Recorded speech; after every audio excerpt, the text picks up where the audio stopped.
মঙ্গলবার হনুমান জয়ন্তী। এ নিয়ে বীরপাড়ায় সোমবার থেকে পূজা অর্চনা করছেন ভক্তরা। এদিন সন্ধ্যা থেকে পুজো অর্চনা হয় বীরপাড়ার মহাবীরস্থান মন্দিরে। রামজানকী মন্দিরেও ভক্তের সমাবেশ দেখা গিয়েছে। হনুমানের পুজো করা হয় বীরপাড়ার পুরনো বাসস্ট্যান্ডেও। জানা গিয়েছে, হনুমান জয়ন্তীর দিন বীরপাড়ায় একাধিক র্যালি বের করবেন ভক্তরা। সোমবারই প্রস্তুতি পর্ব শেষ হয়েছে।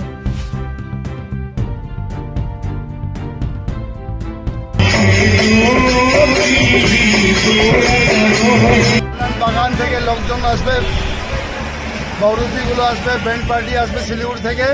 হ্যাঁ, আর কি কি প্রোগ্রাম আছে? র্যালিটা কোথা থেকে কোথায় হবে? র্যালি আমার হনুমান মন্দির থেকে বের হবে, চৌপতি পর্যন্ত যাবে, ব্যাক টু আবার হনুমান মন্দির।